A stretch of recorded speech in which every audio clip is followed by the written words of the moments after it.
안녕하세요, 이종필입니다. 네, 반갑습니다.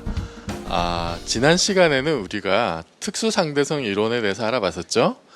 특수상대성 이론은 간단하게 요약하자면은 서로 등속 운동하는 좌표계들 사이의 관계에 관한 이론이었습니다. 그때는 속도의 변화가 없었죠.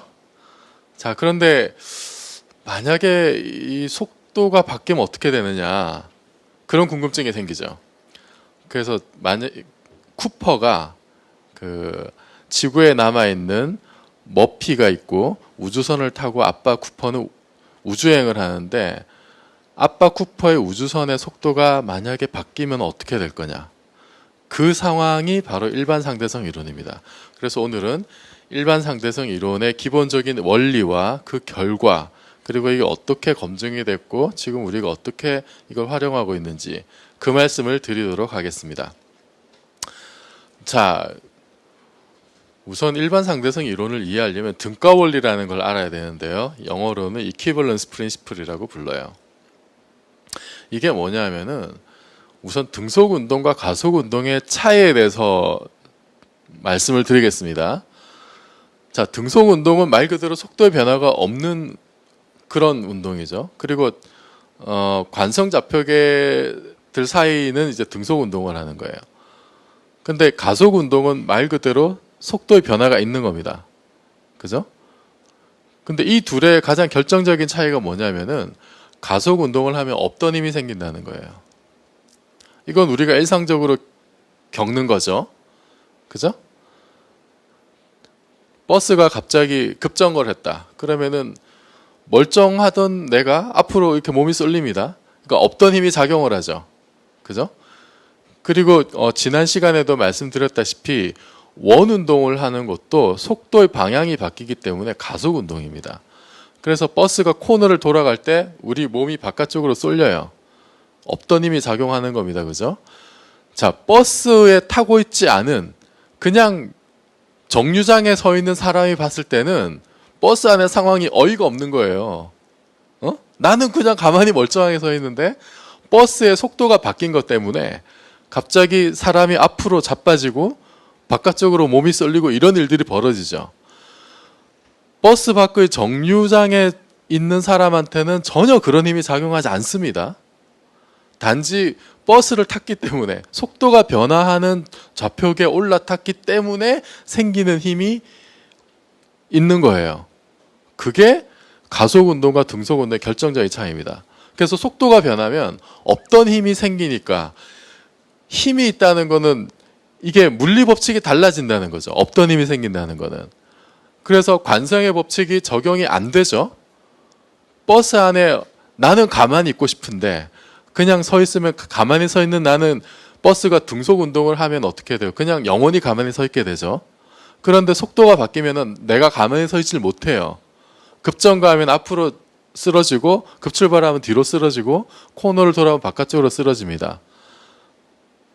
그래서 운동 상태가 보존이 안 돼요. 정지해 있는 물체가 정지해 있질 못하고, 운동하는 물체가 원래 운동하는 것대로 운동을 하지 않습니다. 운동이 바뀌어요. 그죠? 이건 물리 법칙이 바뀌는 겁니다. 그죠? 없던 힘이 생기기 때문에 그래요. 없던 힘이 생기니까. 이 결정적인 차이를 잘 이해를 하셔야 됩니다. 가속 운동하면 없던 힘이 생긴다. 그럼 이 상황에서 물리를 어떻게 기술할 거냐? 이 고민이 드는 거예요. 이 고민이. 그런데 요거를, 여기에 대해서 이제 아인슈타인이 놀라운 통찰을 하게 되는데, 자, 엘리베이터를 타고 이제 올라가요. 갑자기 이렇게 엘리베이터 타면 바로 이렇게 딱 올라가죠. 그러면 그때 속도 변화가 생기죠. 그죠? 정지했다가 올라가니까 그 순간에 우리 몸이 좀 무거워지는 게 느껴지잖아요. 그죠? 그 이유가 뭐냐면은 가속하는 운동 때문에 반대 방향으로 이제 관성력이 생기죠. 없던 힘, 그 없던 힘이 관성력인데 가속하는 반대 방향으로 관성력이 생깁니다. 그래서 내 몸이 무거워져요. 그런데 이 상황하고 자, 엘리베이터는 가만히 있는데 갑자기 지구가 무거워졌어요. 그러면 지구가 나를 당기는 힘이 더 세게 되겠죠. 아니면 갑자기 여러분의 몸무게가 한 2배가 됐어요. 그죠? 그런 끔찍한 일이 벌어지면 어떻게 됩니까? 갑자기 내 몸이 무거워져서 밑으로 당기는 힘이 더 세게 느껴지겠죠? 그죠? 이 두 상황, 그러니까 중력이 나를 당기는 거 하고 엘리베이터가 가속을 해서 관성력이 당기는 거하고 이 둘을 구분할 수 없다라는 게 등가 원리입니다. 관성력과 중력이 같다는 거. 물론 우리가 엘리베이터 타고 올라가다가 엘리베이터가 올라가다 정지하면 어떻게 돼요? 그러면 반대 방향으로 관성력이 작용하니까 그때는 이제 몸이 좀 가벼워지는 게 느껴지죠. 그것도 마찬가지 관성력입니다. 그때는 예를 들어서 우리 머리 위에 엄청나게 무거운 천체가 있어가지고 우리를 당기는 거하고 똑같다는 거예요. 그 순간은. 이게 관성력입니다. 그러니까 사방이 막혀 있는 우주선을 타고 가는데 우리 우주선이 가속이 되는지, 예? 그래서 몸이 뒤로 쏠리는지, 아니면은 뭔가 뒤에 굉장히 무거운 천체가 있어가지고 우리를 중력이 잡아 당기는지 이걸 모른다는 거예요. 이 통찰을 한 게 아인슈타인이고, 물론 그 전에 이제 갈릴레오나 이 시절부터 이제 이런 비슷한 고민들 하긴 했습니다. 고민을 하긴 했는데 이것이 뭔가 상대성 이론과 엮어가지고 뭔가 새로운 어떤 물리 이론으로 발전을 시킨 건 아인슈타인이에요. 그래서 이 등가 원리가 왜 그런지는 잘 모릅니다. 왜 이게 같은지는. 여러분 중에 이게 뭔가 자연의 뭔가 새로운 근본 원리 때문에 이게 똑같다. 이거를 혹시 증명을 하시면 정말 아주 큰 기여를 하시는 거예요. 왜 이런지 몰라요, 아직도.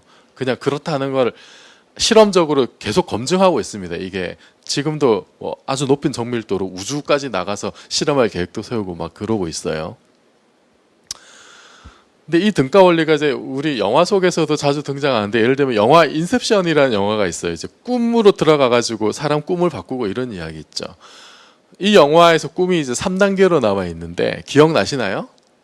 예, 안 보신 분들은 한번 보세요. 일반 상대성 이론의 원리를 학습할 수 있는 좋은 소재니까. 거기 이제 그 유명한 장면 중에 하나가 이제 이런 게 있어요. 1단계 꿈에서 그 사람들이 타고 가던 트럭이 이제 다리를 이렇게 난간을 뚫고 강물로 추락하는 장면이 있죠. 추락하는 장면이 있습니다. 그러면 이게 그냥 강 밖에 정지해 있는 사람이 봤을 때는 그냥 트럭이 허공에 떠가지고 지구가 당기는 중력 때문에 낙하 운동을 하는 거죠, 그죠? 그럼 이게 가속 운동입니다. 일정한 힘으로 계속 당기니까. 그러니까 시간이 지나면은 이게 떨어지는 거리가, 그러니까 속도가 점점 빨라지고 거리는 제곱으로 길어지고 이제 이런 운동을 하게 되죠, 포물선 운동으로. 그런데 그 트럭 안에 있는 사람들 입장에서는 어떻게 되냐면은 지금 이렇게 가속 운동을 떨어지면서 지구가 당기니까 가속 운동 하잖아요. 가속 운동을 하니까 반대 방향으로 관성력을 받게 되죠. 위쪽 방향으로. 그러니까 근데 그 관성력이 밑으로 떨어지면서 가속 운동하면서 생기는 관성력이 위로 작용하는데 그 관성력이 중력이 당기는 것하고 똑같아요. 그게 등가 원리입니다. 그러니까 그 떨어지는 동안에 트럭 안에 있는 사람들은 무중력 상태를 느끼는 거예요. 그냥 가만히 지면에 있으면 어떻게 돼? 우리 중력이 항상 우리를 밑으로 당기죠. 그런데 자연낙하를 하면 어떻게 됩니까? 자연낙하하면은 그 가속 운동 때문에 반대 방향에 관성력이 작용해요. 그래서 그 관성력이 중력을 정확하게 상쇄시키기 때문에 그게 등가 원리예요. 중력하고 중력에 의한 가속도가 반대 방향의 관성력하고 크기가 같은 거예요. 그래서 중력하고 관성력이 정확하게 상쇄가 됩니다. 그래서 떨어지는 동안에는 그냥 내가 무중력 상태인 거예요. 그래서 1단계에서 이렇게 트럭이 강으로 추락할 때 영화 장면에서 보면은 트럭 안에 있는 사람들이 무중력 상태에 들어가고 그 결과 2단계 꿈에서 호텔에 있는 사람들이 허공을 돌아다니죠. 갑자기 중력이 없어져 가지고 이게 등가 원리입니다. 물리 법칙이 바뀐 거죠. 자, 그런데 이 등가 원리가 이게 이제 어떻게 지금 엮여 들어가냐면요. 자, 잘 보세요. 가속 운동을 해요. 속도가 변합니다. 그죠? 속도가 변하면은 방금 계속 말씀드렸듯이 등가 원리에 의해서 이게 중력하고 같아요. 구분이 안 됩니다. 그죠? 가속 운동을 하면은 거기서 생기는 관성력이 중력하고 구분이 안 돼요. 그런데 우리가 지난 시간에 특수상대성 이론을 할 때 봤듯이 뭔가 움직이는 좌표를 보면은 이게 시간하고 공간이 이상해져요. 그죠? 광속불변을 맞춰야 되니까. 근데 가속 운동도 어쨌든 움직이는 거죠. 속도가 변하긴 하지만 어쨌든 이게 운동하는 좌표계니까 이 스페셜 렐러티비티 특수상대성 이론에서 유출을 해보면 시간하고 공간이 굉장히 이상하게 변형이 될 거예요. 그죠? 그렇게 미루어 짐작할 수 있죠. 시공간이 더 이상 자연의 붙박이가 아니니까. 그래서 움직이면은 시공간이 희한하게 뒤틀릴 거다. 이걸 미루어 짐작할 수 있습니다. 실제 아인슈타인이 이런 식으로 유출했어요. 자, 그러면은 이 상황에서 남는 게 뭐냐? 이겁니다. 중력이라고 하는 게 결국 시공간이 뒤틀린 거구나. 이런 놀라운 결과에 이를 수가 있어요. 그래서 일반 상대성 이론이 중력 이론입니다. 자, 일반 상대성 이론, 일반이란 general이란 말이 왜 붙었냐면 가속 운동이 일반적인 상황이죠. 등속 운동에 비해서. 특수 상대성 이론은 왜 특수냐면은 등속 운동을 하는 거는 가속 운동의 특수한 경우죠. 가속도가 0인 경우니까. 그래서 스페셜이 붙은 거예요. 근데 제너럴은 특수 상대성 이론 입장에서 봤을 때 등속 운동이 일반화된 게 가속 운동이거든요. 그죠? 그래서 제너럴인 거예요. 그런데 가속 운동은 중력하고 등치가 되고, 그죠? 그런데 어쨌든 가속 운동은 어쨌든 또 좌표가 움직이는 거니까 그럼 일반적으로 시공간이 뒤틀리게 될 거고 그 둘을 결합하면은 중력이라고 하는 것이 결국은 시공간이 뒤틀린 것이구나 라고 추론을 할 수가 있어요. 이것이 아인슈타인이 1907년 무렵에 그 무렵에 고민하던 게 이거였어요. 특수상대성 이론을 만들어 놓고 몇 년 뒤에. 그래서 일반 상대성 이론이 바로 현대화된 중력 이론이다 라고 하는 게 이런 의미에서 그런 거예요. 자, 그래서 일반 상대성 이론에서는 중력을 어떻게 이해하냐면은, 자, 태양이 있어요. 태양이 있으면은 그러면 이게 태양이 질량이 무거운 놈이니까 이게 하여튼 뭔가 중력 작용을 하겠죠. 중력 작용을 하는데 시공간이 이렇게 주변의 시공간이 이렇게 휘어지는 거예요. 태양이 있으면 이게 마치 이거는 사실 비유적으로 그리는 건데 마치 트램폴린 위에다가 무거운 볼링공 올려놓으면 이렇게 움푹 패이는 것처럼 그런 식으로 시공간이 휘어진다는 거예요. 시공간이 휘어지고 그러면은 그 주위에 지금 지구는 굉장히 태양에 비해서 굉장히 작은데 이 지구는 그 휘어진 시공간의 최단 경로를 따라서 움직인다는 거예요. 그 최단 경로를 측지선이라고 부릅니다. 측지선, 영어로 제오대식이라고 불러요. 제오대식. 그래서 이 제오대식이 그러니까 최단 경로, 구분 표면에서의 최단 경로를 제오대식이라고 불러요. 그러니까 태양이 있고 태양이 있으면 주변에 시공간이 휘어져요. 휘어지고 지구는 지구뿐만 아니라 다른 행성들은 그 휘어진 시공간의 최단 경로를 따라서 움직이게 된다는 거예요. 근데 초기 조건이 안 맞으면 태양으로 이렇게 충돌하겠죠. 근데 초기 조건이 적당하면 어떻게 돼요? 그 휘어진 공간을 따라서 이렇게 안정적인 원 운동을 하게 되죠. 지구 태양이 이런 운동을 한다는 겁니다. 그러니까 일반 상대성 이론에서 이해하는 중력이 이제 이런 모양인 거예요. 그래서 중력은 기하학이다. 이게 가장 중요한 결론입니다. 일반 상대성 이론에. 그리고 이 결론이 나오는데 등가 원리가 결정적인 역할을 했죠. 가속 운동에 의한 관성력과 중력을 구분할 수 없다. 근데 가속 운동은 어쨌든 좌표가 움직이는 거니까 시공간이 일반적으로 이상하게 뒤틀릴 거다. 따라서 중력은 시공간의 굴곡이다. 그러니까 중력은 기하학인 겁니다.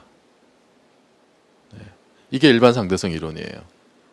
자, 그 다음에 요 일반 상대성 이론을 한마디로 설명하는 중력이 기하학이다라는 말을 수식으로 옮긴 게 중력장 방정식이에요. 여러분 이제 아인슈타인 하면은 E는 mc 제곱 떠올리잖아요, 그죠? E는 mc 제곱은 다 아시죠? 네, 못 들어본 사람이 없을 텐데 그런데 그거 말고 아인슈타인 이름이 붙은 방정식이 하나 더 있는데 그게 이제 지금 말씀드릴 중력장 방정식이에요. 자, 이게 방금 보여드렸던 중력하고 뒤틀린 시공간이 같다는 결론이었는데 이제 유출을 해본 결과죠. 그래서 사고 이렇게 항상 이렇게 생각해 보는 게 되게 중요한 게 사고 실험. 근데 중력을 기술하는 어떤 그 수학이 뭐냐면 이제 이거예요. 8파이G의 T 뮤뉴라고 쓴. 그러니까 여러분이 뭐 수식의 디테일 아실 필요는 없습니다. 제가 그냥 구경시켜 드리는 거예요. 자, 중력을 이런 식으로 표현을 하고 그 다음에 뒤틀리는 시공간을 이제 이런 식으로 씁니다. G 뮤뉴라고. 그래서 아인슈타인의 중력장 방정식, 일반 상대성 이론이 집약된 중력장 방정식이 말로 하면 이 아래쪽이고 중력은 뒤틀린 시공간이다. 근데 이걸 수식으로 옮긴 게 위에 거예요. 그래서 좌변에 G 뮤뉴라고 쓴 것이 시공간이 어떻게 뒤틀려 있느냐에 대한 기하학적 정보가 다 들어가 있어요. 그러니까 이거는 일반적으로 휘어지고 굴곡진 시공간 면에 대한 수학이기 때문에 비유클리드 기하학의 성과들이 다 들어가 있습니다. 그게 19세기에 발전을 했거든요. 비유클리드 기하학이. 그 온갖 성과들이 좌변에 다 들어가 있어요. 우변은 시공간에 퍼져 있는 어떤 중력의 근원이 되는 에너지 분포를 나타내요. 에너지나 뭐 질량 같은 거. 그러니까 E는 mc 제곱이니까 에너지와 질량이 똑같죠. 그래서 에너지나 질량이 어떻게 분포했느냐를 나타내는 게 이 우변의 식이에요. 여기 8파이G라고 하는 거 그냥 상수입니다. 상수. 그래서 이게 T 뮤뉴가 에너지 분포를 나타내는 어떤 양이고 이 G 뮤뉴는 시공간의 굴곡을 나타내는 양이다. 이 정도만 아시면 돼요.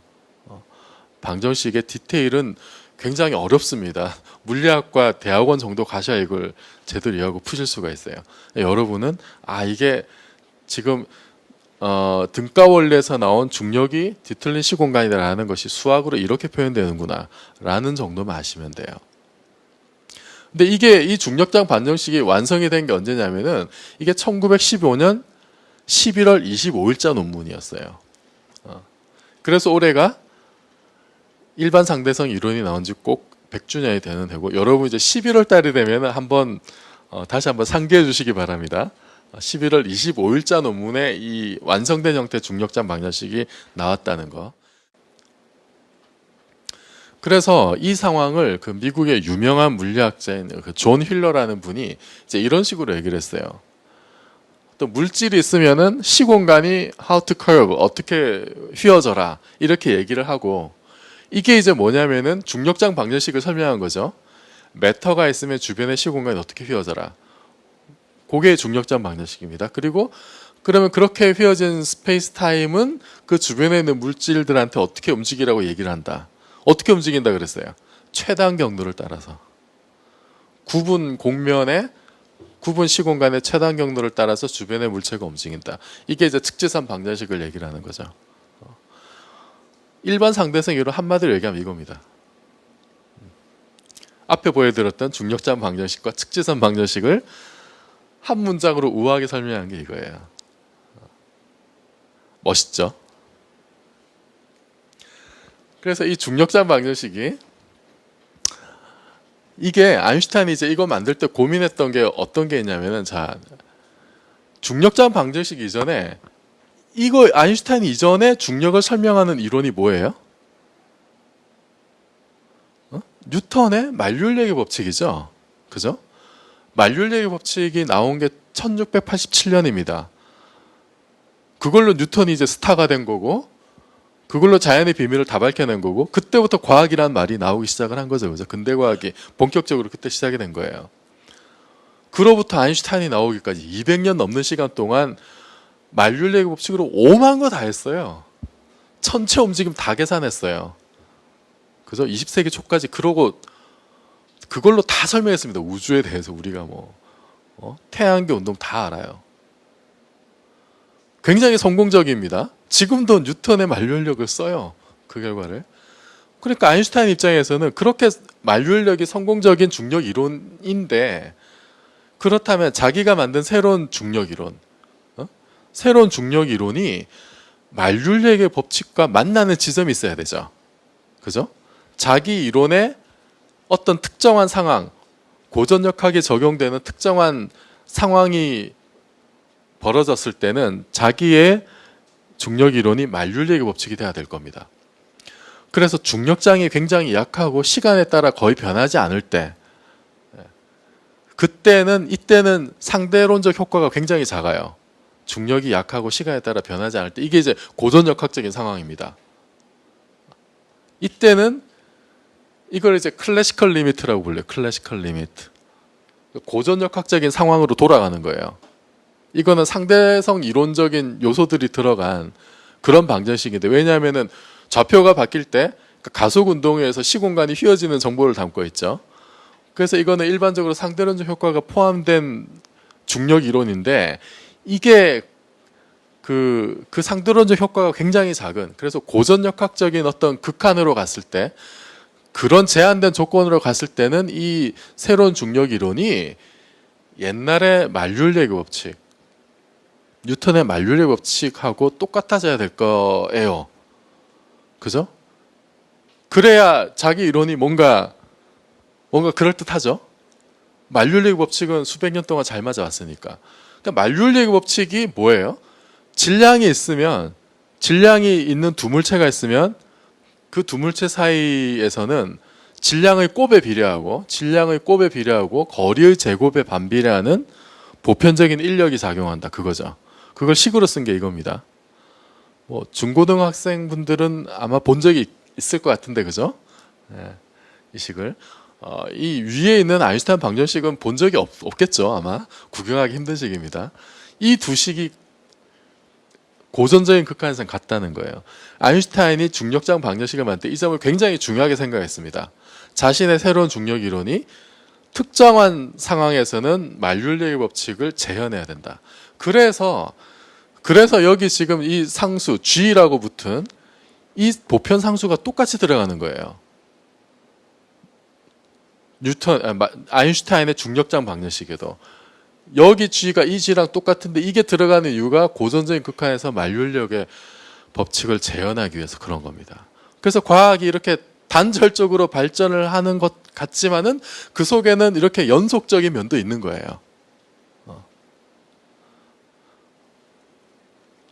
자, 여기서 만률력의 법칙을 한번 잠깐 돌아보면은 이게 만률력의 법칙에서 만유라는 게 이게 뭐냐면 한자로 1만만에 있을 유자예요. 어디에나 있다는 거죠. 어디에나 있다. 그래서 이게 유니버설입니다. 유니버설이고, 그래서 이게 만률력의 법칙이 영어로는 뭐냐면, 영어로는 Universal Law of Gravitation이에요. 만률력이. 그냥, 근데 이제 만류라는 말은 평상시엔 잘 익숙한 말은 아니죠. 그래서 이거를 그냥 다르게 표현하면 보편 중력 법칙이에요. 보편 중력 법칙. 근데 왜 유니버설이란 말이 들어갔냐면, 유니버설. 왜 보편이란 말이 들어갔냐면은 이걸 조금 아실 필요가 있는데, 자, 뉴턴 이전의 시대에는 우리가 살고 있는 지상계하고 그 다음에 천체들이 있는 천상계하고 완전히 다른 세상이었어요. 전혀 다른 물리법칙이 작동을 한다라고 생각했습니다. 그게 아리스토텔레스의 세계관이었어요. 천상계는 완벽한 세상. 그래서 천체는 완벽한 구고 천체의 운동은 완벽한 원운동으로 생각을 했던 겁니다. 그리고 거기서는 천체들 움직이는 거 보면은 거기에 무슨 힘을 계속 가해주지 않아도 자기가 알아서 제갈길 가고 있죠. 완벽한 세상이니까. 그런데 우리 지구 표면에 살면 어때요? 지저분하게 이럴 데 없죠, 그죠? 완벽하지가 않아요. 완벽하지가 않아. 그래서 운동도 이렇게 수레가 움직이려면 어떻게 해야 돼? 소나 말이 끌어져야 움직이죠. 끌기를 멈추면 운동이 일어나지 않아요. 그러니까 지상에서 일어나는 운동과 천상에서 일어나는 운동은 전혀 다른 운동이고, 달리 얘기하면 지상계와 천상계를 지배하는 자연의 법칙이 전혀 다르다는 겁니다. 그게 아리스토텔레스 세계관이었어요. 그게 2000년 넘게 그렇게 세상을 지배해 왔던 겁니다. 그런데 뉴턴이 뭘 알아냈어요? 뉴턴이 알아낸 게 이거죠. 사과가 떨어지는데, 이 지저분한 지상계에서 사과가 떨어지는데, 이 사과가 떨어지는 거하고, 그다음 우아한 천상계, 지구에 사과가 떨어지는 거랑 지구 주위에 달이 도는 거랑 똑같다는 거죠. 어? 사과가 떨어지는데 사과를 우리가 던지면 어떻게 돼요? 가다가 이렇게 떨어지죠. 포물선 그리면서. 더 세게 던지면 더 멀리 가서 떨어집니다. 극단적으로 세게 던지면 훨씬 더 멀리 날아가서 영원히 떨어지지 않고 지구 주위를 돈다고 생각을 했어요. 그게 달이죠, 그죠? 그래서 달은 영원히 낙하하는 물체이다. 그래서 이거를 한꺼번에 설명을 한 게 그게 만륜력이에요. 만약에 지구 사과하고 지구 달이든 사과든 지구와 다른 물체 사이에 거리의 제곱의 반비례하고 질량의 곱에 비례하는 힘이 있으면은 그러면은 사과가 떨어지는 거랑 달이 지구 주위를 도는 거랑 한꺼번에 설명할 수 있다는 겁니다. 한꺼번에. 이렇게 되면 천상계하고 지상계를 구분할 필요가 없죠. 그죠? 천상계와 지상계가 하나의 자연원리, 만륜력의 법칙이라고 하는 하나의 자연원리 그냥 설명이 되는 거예요. 그래서 유니버설이 들어간 겁니다. 지상계, 천상계 구분할 필요 없이 보편적으로 이거 하나 하면 된다는 거예요. 얼마나 참 놀라운 겁니까, 그죠? 그냥 이 간단한 방정식 하나로 지면에서 돌멩이가 떨어지고 사과가 날아다니고 이거랑 달이 우리 주위를 돌고 행성이 태양 주위를 이걸 다 설명할 수 있는 거예요. 놀라운 겁니다, 사실은. 근데 이걸로 이제 수백 년 잘 먹고 잘 살았죠. 그런데 만륜력에는 뭔가 좀 불만스러운 게 있어요. 왜냐하면 이게 만륜력은 지구 태양 사이에 이게 어떻게 중력이 작용하는지 이런 거 잘 몰라요. 이런 거 이제 액션 에더 디스턴스라고 그럽니다. 원격 작용. 이거는 마술입니다, 마술. 어? 서로 이렇게 1억 5천만 킬로미터 떨어져 있는데 어떻게 이게 지금 서로 땡겨요? 어? 원격 작용을 한다는 건데 이거는 해리포터 마술하고 똑같은 거예요. 내가 마술봉으로 주문을 외면 저기서 뭔가 일이 벌어지는 원격 작용으로 그런 거거든요. 실제로 뉴턴도 이런 것 때문에 좀 괴로워했었어요. 어떻게 중력이 작용하는지. 그래서 만륜력의 법칙은 지구, 태양 사이에 어떤 힘이 작용해서 지금 천체 운동이 벌어지느냐 거기에 대한 답을 준 거예요. what에 대한 답은 찾은 거예요. 그게 중력이라는 게 있다. 질량이 있는 두 물체 사이에 보편적으로 서로 당기는 힘이 있다라는 중력을 확인한 아이덴티파이 한 게 굉장히 중요한 업적인데 한 가지 문제가 뭐냐면 이게 어떻게 작용하는지 모른다는 거예요, 중력이. 그리고 왜 중력이라는 힘이 있어야 되느냐 여기에 대해서도 사실은 답이 없어요, 만륜력의 법칙은. 그런데 아인슈타인의 일반 상대성 이론은 여기에 대한 답이 있습니다. 그게 뭐예요? 태양이 있으면 시공간이 휘어지는 거죠. 시공간의 요동이 바로 중력인 거예요. 그러니까 중력이 어떻게 작용하는지에 대한 답이 있는 겁니다. 시공간의 요동이 지구에게 영향을 미치는 거고 그래서 즉각적으로 작용하는 게 아니라 중력파도 광속으로 전파가 되는 거예요. 그래서 상대성 이론에서 광속이 우주의 근본적인 제한 속도라고 했는데 그것과 어긋나지 않아요. 그리고 왜 중력이라는 게 존재하느냐 여기에 대한 단서가 이제 등가 원리에 있는 거예요. 가속 운동을 하면 없던 힘이 생긴다 그랬죠. 없던 힘이 생기는 거는 물리 법칙이 바뀌는 거예요. 그럼 가속 운동을 하는 상황을 물리적으로 제대로 기술하기 위해서는 정지한 좌표계에서 중력을 도입하면 되죠. 관성력과 중력이 같으니까. 그래서 가속 운동을 하지 않고 가속 운동 상황을 기술하기 위해서는 중력이 있어야 되는 겁니다. 그러면은 뭔가 중력이 왜 있는지에 대한 하나의 단서를 우리가 찾을 수가 있다는 거죠. 그래서 일반 상대성 이론은 만륜력보다도 굉장히 진전된 중력에 대해서 한 걸음 더 나아간 중력에 대한 현대화된 이론으로 이해할 수가 있는 거죠.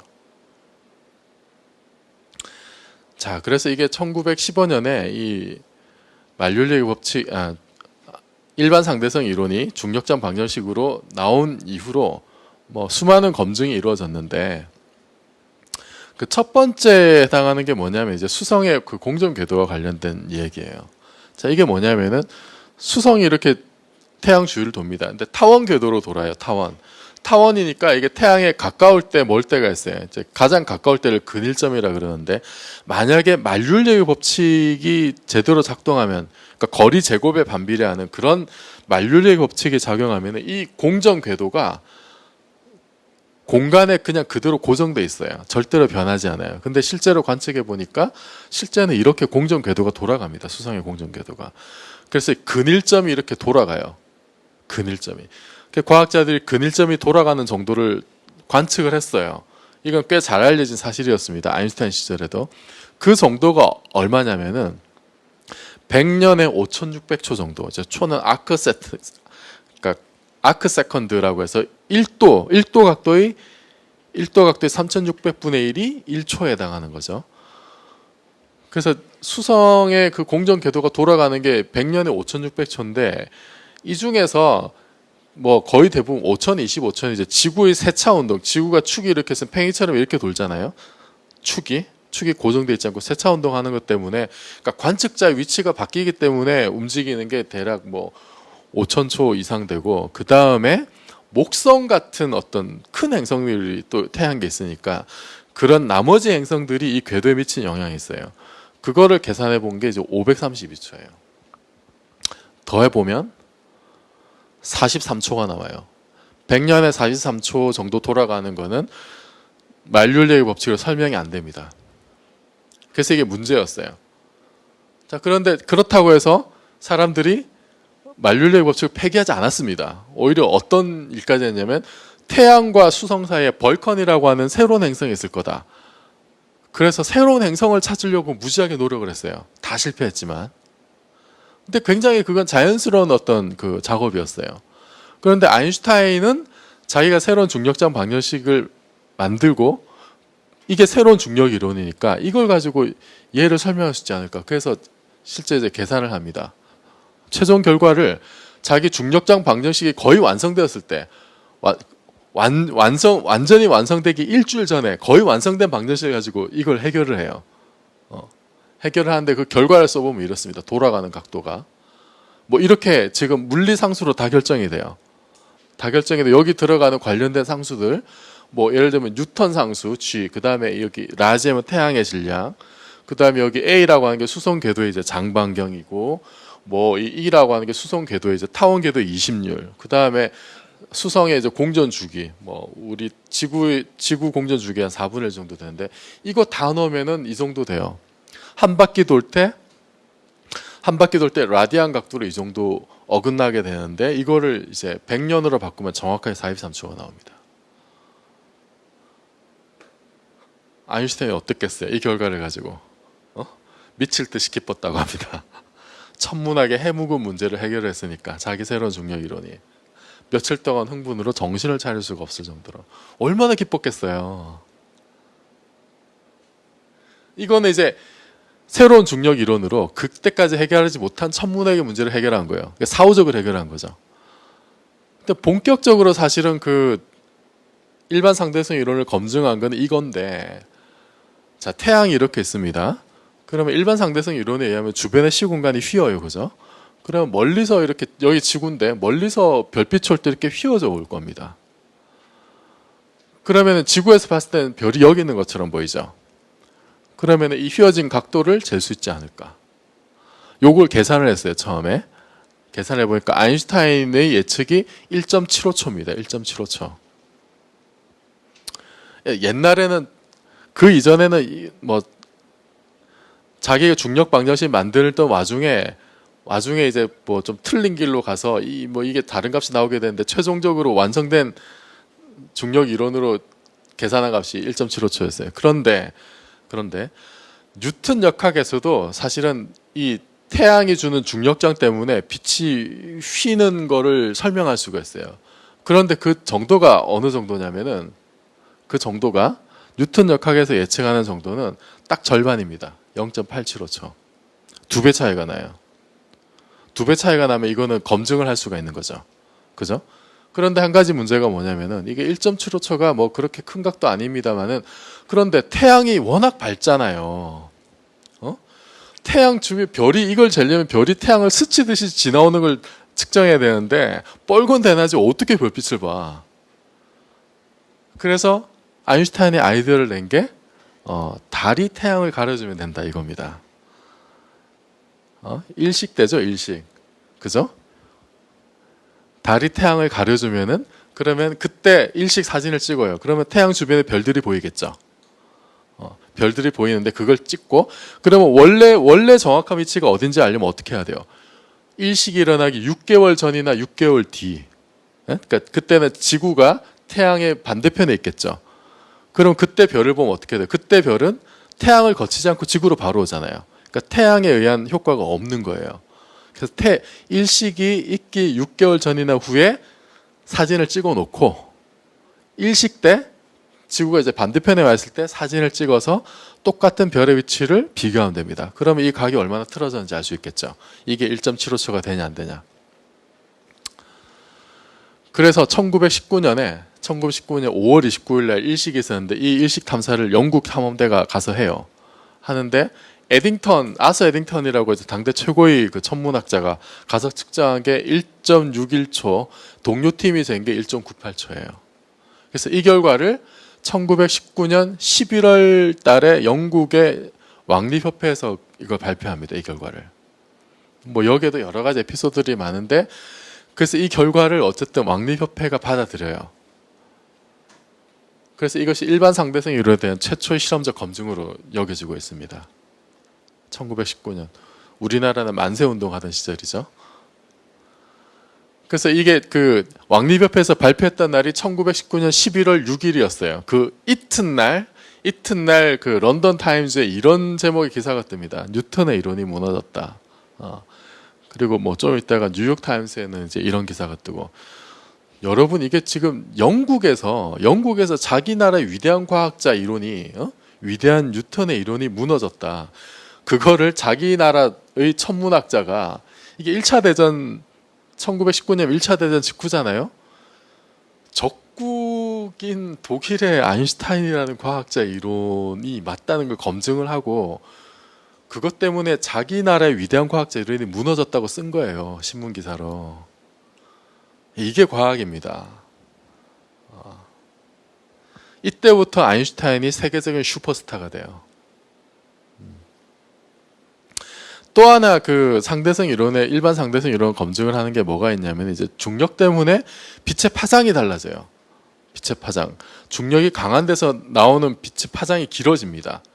파장이 길어지고 마치 이제 중력이 땡겨가지고 이게 그러니까 빛이 에너지를 잃어버려서 그런 거거든요.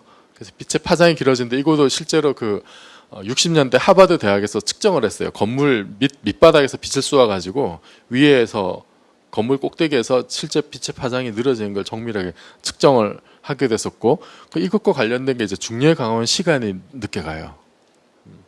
그래서 도식적으로 그려보면 이렇습니다.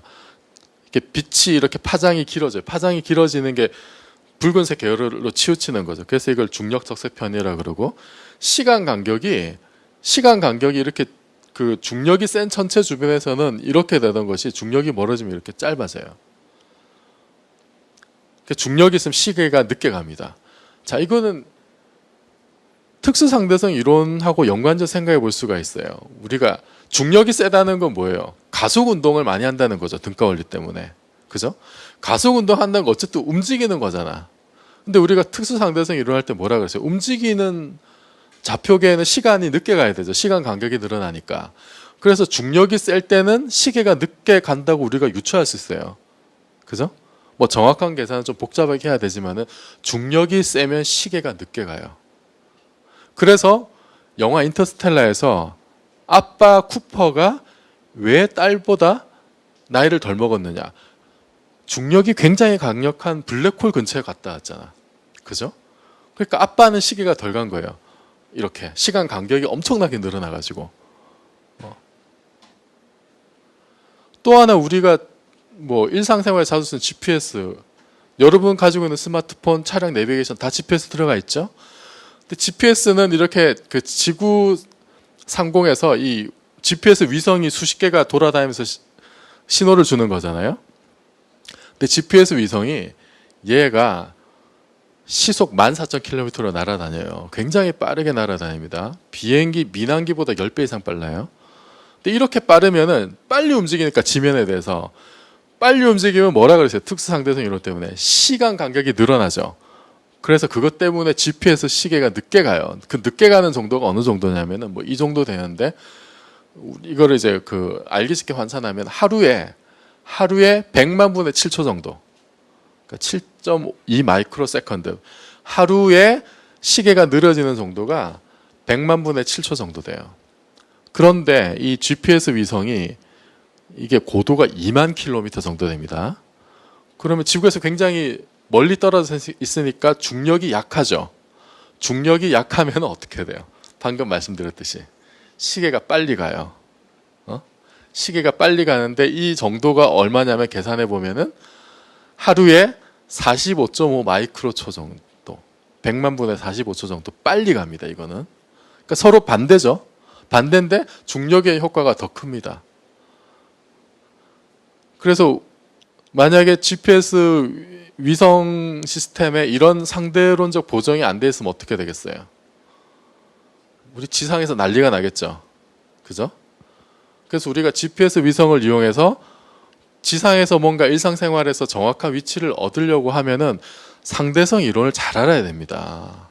그러니까 기초과학이 뭐 아주 멀리 있는 이야기가 아니에요. 우리가 우주에 나가서 뭐 하려고 하면은 중력을 제대로 알아야 됩니다. 자, 마지막으로 이렇게 새로운 중력 이론 얻었는데 이걸 가지고 우주 전체 적용하면 어떻게 돼? 이런 야심찬 계획을 생각할 수가 있겠죠. 그죠? 그래서 그 처음 생각한 게 아인슈타인이에요. 역시 자기 방정식을 만들어 가지고 이걸 가지고 1915년 방정식을 만들고 17년에 현대적인 우주론을 제시합니다. 근데 아인슈타인의 그 우주에 대한 생각이 뭐냐면 우주는 영원불멸이라고 생각했어요. 시간에 따라 변함이 없는, 항상 똑같은. 그래서 동적인 우주를 거부하고 그래서 자기 방정식을 억지로 고칩니다. 그런데 한 가지 중요한 거는 1917년 이전에는, 아인슈타인 이전에는 과학 이론으로서의 우주론이 없었어요. 100년도 안 된 겁니다, 지금. 그러니까 정량적인 과학 모델로서의 우주론이 나온 게 1917년 아인슈타인 이후예요. 100년도 안 된 겁니다. 그리고 그 기반은 일반 상대성 이론인 거예요. 중력 이론을 우주 전체에 적용한 거. 그런데 아인슈타인이 이제 그 동적인 우주를 거부했기 때문에 이게 아까 보여드렸던 중력장 방정식인데 여기에 이제 그 손으로 수정을 해요. 이렇게 새로운 항, 람다라고 하는 람다 치미뉴 이런 항을 새로 집어넣어 가지고 이걸로 영원불멸의 우주를 만들어요. 그래서 이 람다를 우주상수라고 부르는데 영어로 코스몰로지컬 컨스턴트. 이게 뭐냐면은 우주가 그냥 우주에 천체들이 많잖아요. 갤럭시들이. 가만 냅두면 얘네들 때문에 시공간이 급격하게 휘어지고 우주가 중력 응충을 하게 되겠죠. 가만히 두면. 그러면 영원불멸이 아니잖아. 그래서 그 중력 효과를 상쇄하는 반중력 효과를 집어넣은 거예요. 반중력 효과. 그게 람다예요. 우주상수. 이걸로 영원불멸의 우주를 만들려고 했어요. 17년에. 그랬는데 1929년에 그 미국의 에드윈 허블이 뭘 발견했냐면은 그 은하를 수십 개 관측을 했더니 그 관측한 모든 은하가 서로 멀어진다는 걸 알게 됐는데 그 멀어지는 양상이 멀리 있는 은하에서 더 빨리 멀어지는 걸 알게 됐어요. 이게 허블의 법칙인데 이게 뭐냐면 공간 자체가 팽창하는 겁니다. 그래서 우주가 팽창한다는 걸 이때 알게 된 거예요. 우주가 팽창한다. 1929년에. 그럼 우주가 팽창하니까 이게 실험적으로 이제 뭐 확인이 된 거니까 아인슈타인 입장에서는 크게 후회를 하겠죠. 동적인 우주를 거부하고 정적인 우주를 만들려고 이렇게 임의로 손으로 집어넣었는데 그래서 생애 최대 실수라고 이제 후회를 합니다. 이걸 집어넣은 거를. 그런데 1998년에 20세기가 끝날 무렵에 과학자들이 초신성을 가지고 연구를 해보니까 우리 우주가 팽창을 하긴 하는데 팽창한 정도가 더 빨라진다는 걸 알게 된 거예요. 이 가속 팽창이라고 부릅니다. 이걸로 이제 2011년 노벨상을 받았어요. 이도 굉장히 중요한 발견입니다. 팽창하는 정도가 더 빨라진다. 그래서 이것 때문에 우주상수 중요성이 다시 부각돼요. 이 가속 팽창을 시키는 원인이 뭐냐? 가장 유력한 후보가 우주상수예요. 이 가속 팽창시키는 원인이 되는 그 요소를 암흑 에너지라고 부릅니다. 암흑 에너지. 근데 이 암흑 에너지의 가장 유력한 후보가 바로 우주상수예요. 그러니까 아인슈타인이 이 소식을 들었으면 무덤 속에서도 굉장히 기뻐했겠죠. 네. 지금 이 우주상수가 그래서 지금 우리 우주를 설명하는 가장 중요한 요소이고, 그리고 21세기 현재 우리가 우주를 이해하는 기본적인 틀이 바로 일반 상대성 이론이에요. 여전히. 그래서 일반 상대성 이론 100주년이 되는 해에 우리가 다시 이걸 이해한다고 하는 것은 우주에 대한 우리의 이해를 좀 더 깊이 한다는 데도 의미가 있습니다. 그래서 아인슈타인이 뭐라 그랬냐면은 이런 얘기를 했어요. 그러니까 우주에 대해서 가장 이해하기 힘든 것은 그걸 이해할 수 있다는 거다. 그런데 우리가 지금 우주를 이해하는 가장 표준적인 방법은 아인슈타인이 만든 일반 상대성 이론을 통해서 이해하는 거예요. 그러니까 참 아인슈타인 덕분에 이런 이해할 수 없는 일이 가능하게 된 거죠.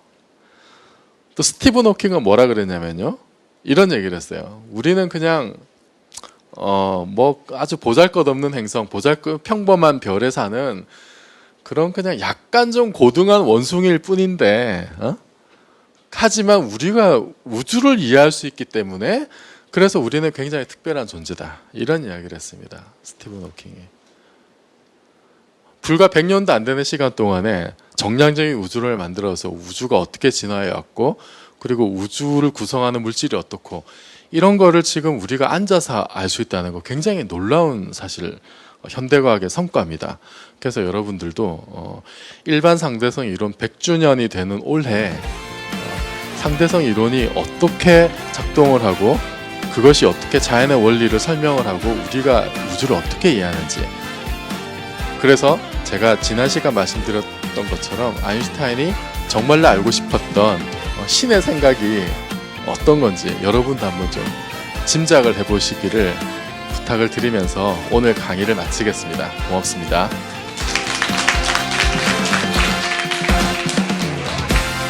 You never